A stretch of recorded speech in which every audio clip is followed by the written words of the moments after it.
Night Lords. Night Lords! So Night Lords, they had some changes to a talent for murder, but it's still very good. I like it. Yeah, same. Narratively. So anything pinning, falling back, or outnumbered, they get +1 to all wound or armor penetration. And so before it was +1 to hit and +1 to wound when you were outnumbered. So they added the pinning and the falling back, but they took away the +1 to hit. Mm-hmm. But now it also counts towards shooting and armor penetration, which is huge because it's so easy to outnumber. And as a Night Lord player, I love the way that this changes the game because you're always thinking about how can I get talent for murder on my opponent? Do I need to pin it? Do I need to kill one more guy with that bullshit unit across the field so I can outnumber with the Sikaran? But there is one giant drawback, and it's a great benefit for the Night Lords player, and it's a huge disadvantage for everyone playing them. So they came out and said all vehicles are 10, Yeah. Which is solid. But they didn't do anything for Contemptors. So that's the thing. Dreadnoughts, once again, making vehicles redundant. right. So what that means is one Terminator counts as outnumbering that. So hilarious, but a drastic oversight. How many bodies do you think a Contemptor should be worth? 5? So the Night Lord group on Facebook, we talk about it all the time, obviously. The consensus is I believe 4. And a Leviathan is 7, I think. So 6 or drink later. Okay. Yeah, so I mean it's just so dumb. Honestly, as long as it's less than 10 and above 1, I think we'll all be content. But I mean, narratively, I think they nailed it. And functionally, with the exception of the Dreadnought and the Contemptor, it works all pretty good. Yeah. Now, like you said, you're right. It does take some mental work, math, and like figure out what you're doing where. Some people really enjoy that, some less. I really like that kind of stuff. You can really take advantage of situations. Yeah, I agree.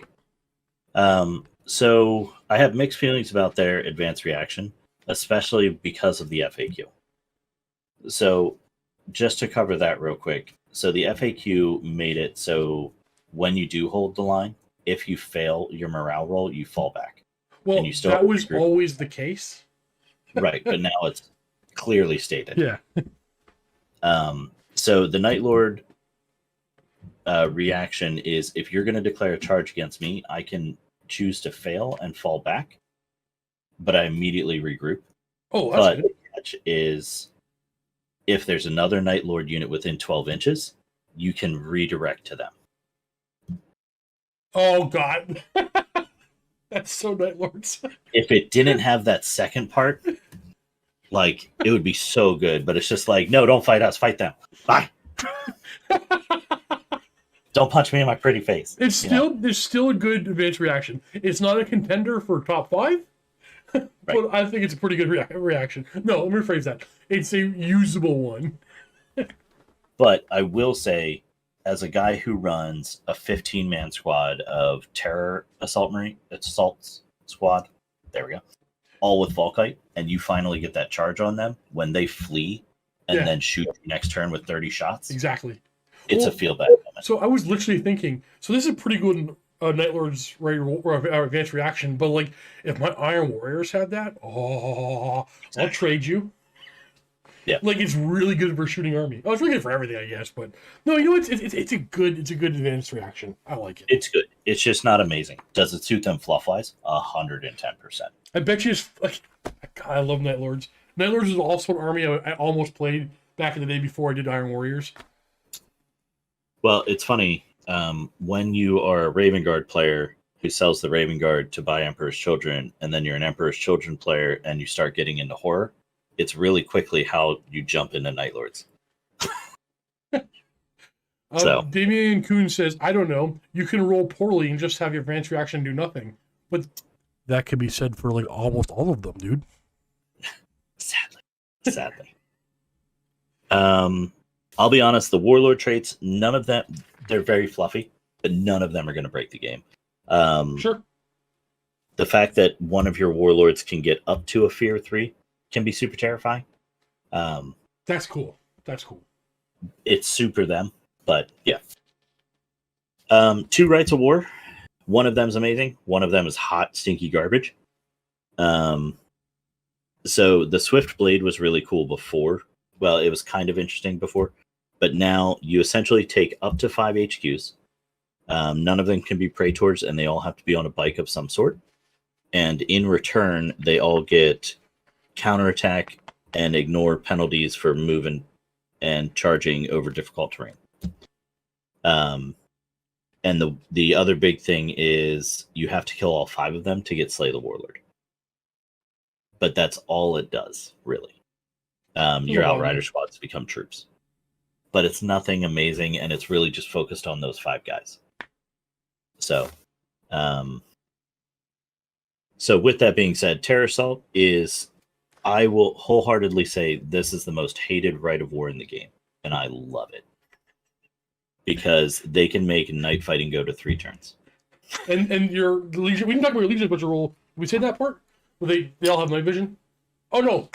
They don't all have night vision. No, Kurz gives them all night vision. Yeah. Makes no sense. That's the most frustrating thing in this game. Everything in this game is narrative, unless Daddy's here. Everybody open your eyes better. That makes no sense narratively. I'll explain it narratively when we get there. Oh, can you really? Yeah. My bad. I didn't know what I didn't know. Fair enough. So the Deep Strike or the night fighting thing is huge. And then Terror Squad and Raptors become troops like they did before. But in this edition, they're not scoring anymore, which means if you run this list like you used to, you will have no scoring. Yeah. And which, then after playing, I don't know how you feel about this. After playing a bunch of games, you do not need scoring in a list. True. That's how I feel now. Okay, good. Okay. If you can kill everything, you don't need to score anything. Typically, yeah, I know. Well, let's be fair. The Heresy 2.0 has some gaps. One of them is the snares still aren't great. And most often, the objectives aren't what wins you the game. It's like the secondary kill points. Yeah. Yeah. Agreed. And then the last part of it is literally just a discount. Everything that's a character gets Fear 1. Now, you can put this on a lot of independent characters for 10 points, but it's cool because now your sergeants have Fear 1. So it's literally a board wide of your leadership is worse. Yeah, honestly, Fear is one of my favorite rules in the game. I wish I could get more access to it, especially with the army that wants to pin you and stuff. I love Fear. Yeah. And one thing, like, I'll throw in on the night fighting thing, and then I promise I'll move on. There's so much that happens in turn 1 and turn 2 that almost in every game, my opponent has been like, is it still night fighting? And it's like, yeah, sorry about your luck. Well, so we have Night Lords in A tier, right? We do. If it wasn't for that, well, yeah, because I think I played against only that Rite of War. Yeah, that's all. That Rite of War is what you're going to play against 80% of the time. That's what keeps them in A tier. I don't think they'd be there otherwise. It's not good enough to push them to S tier. But we're not at that part of the conversation yet. Sorry. Yeah, but no, I see where you're going from. But yeah, if you were to take that from us, it would suck a lot. Yeah. You'd be low A, high B, but whatever. Yeah. So weapon wise, they're unchanged a little bit. So we can get a +1 strength, power sword or shred, which is pretty tight. I like it. Breaching 6 up and shred. What's that? Breaching 6 up and shred. Yep. I like it. Same. And the chain axe got better. It's now +2 strength instead of +1. Or sorry, chain glaive. Also love it because it got shred because it's a chain weapon. And then my favorite weapon that they have is the headsman's axe, because when you tell your opponent that you're swinging at strength 8 AP3 at initiative, they get a little salty. Yep. That's a fantastic weapon. Yep. And then you have the ridiculous power fist that essentially just is murderous strike 6 and shred, because a power fist needs shred. Is it unwieldy? Oh, it is unwieldy. It is, yeah. So it's just that, but it got Murder Strike this edition, which is cool. The only people you can take this on, though, is a character, an independent character, and the Contakar sergeant. So beautiful models, but I wish they didn't exist. But that's a whole. We'll talk about it later. Yeah.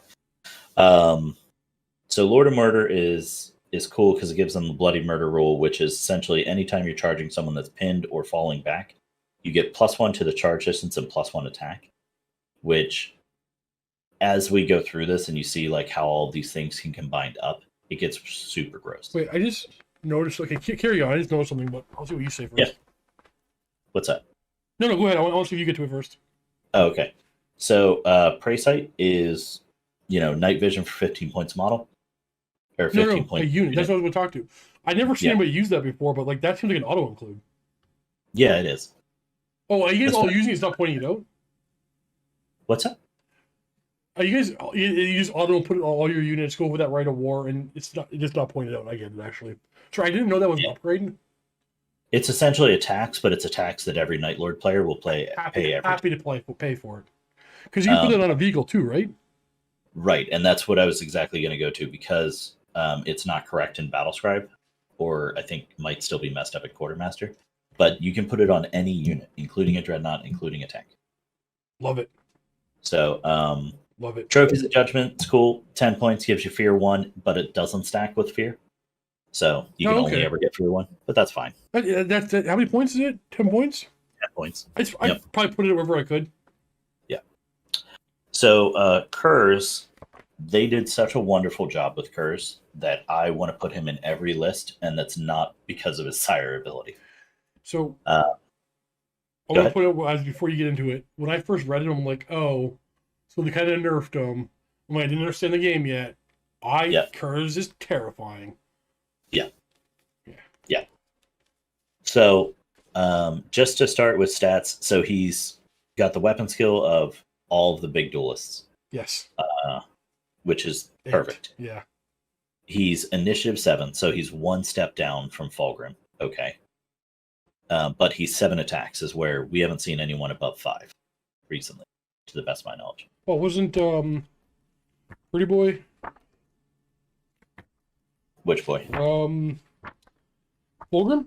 Fulgrim's 6. Interesting. Fulgrim's, yeah.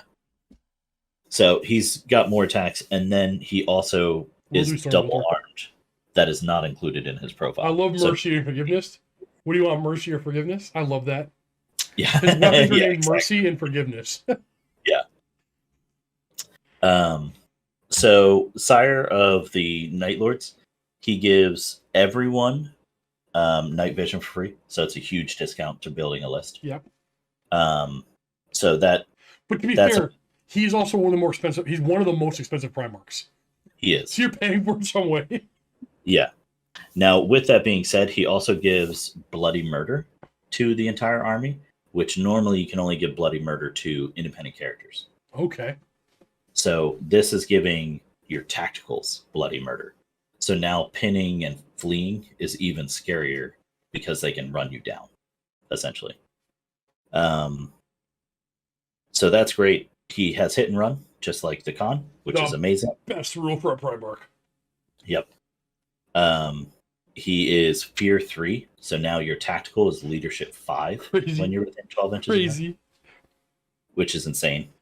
And then we'll get into the other stuff, but I just love how it's written. So 2 up, 4 up, he ignores all modifiers to his movement and automatically passes dangerous terrain and runs 12 inches when he runs, giving him a 20-inch movement without a jump pack. But I mean, yeah. Yeah. He can't bring his friends with him, but whatever. Easy mobile. Yeah. So when I run him, because of that, I actually just hop him from squad to squad. So he'll start out in like a squad that had to stay back, and then he'll join a terror squad that infiltrated, just to give him the bodyguards. So Mercy and Forgiveness, no bonuses to strength, so he's still only strength 6, but Murder, strike 4+, and Shred. Honestly, okay, that's Exterminators. Yeah. If I don't get a 4+, I'm gonna reroll it. Yep. Yeah. So the Widowmakers, I dig them. Rending 4+ is great because you can just pop a couple shots off as you're running past. If you ever don't run him, Rending 4+ instead of ignoring invulnerable saves on a 6 to wound like it used to be. Yeah, that was great. Yeah. But the next two things are my favorite things, hands down, that they added to him. They're so cool. So, he is a psyker, and they actually added it. So he has to take the psychic test on a 7, which is real scary.